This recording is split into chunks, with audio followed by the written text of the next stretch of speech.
Welcome to Excel for Economics. In this video, we'll be looking at line charts. So assume we have data Y and data X, and there's 30 odd observations. In order to generate a table from these, we want to select our data with the headers. So we include the X and the Y. We go to our Insert tab, and then we can insert a line graph, which would be here. Now we can either do this via the mouse.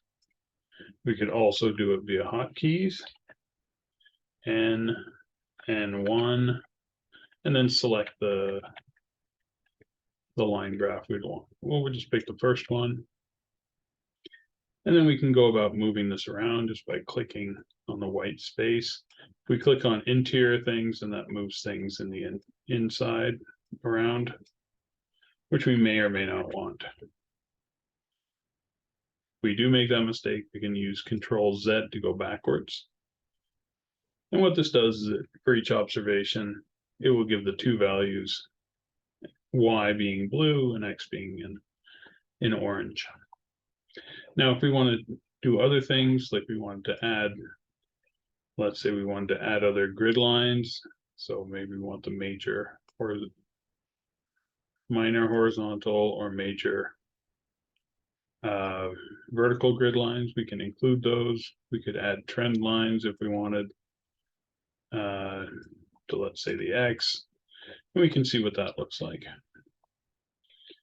If we don't like the style, we want a fancier style, we can always just choose one by selecting and then going, oh, we'd really like this one. And chart title isn't very interesting, so we can double click on the name and then change it.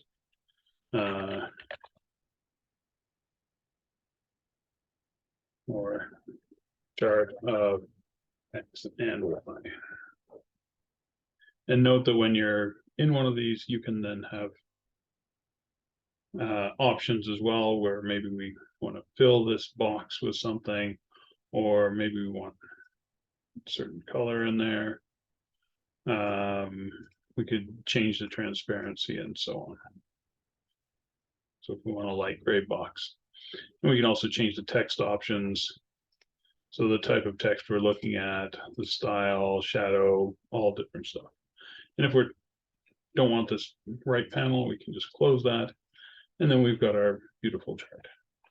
Okay, great. We'll see you in the next video.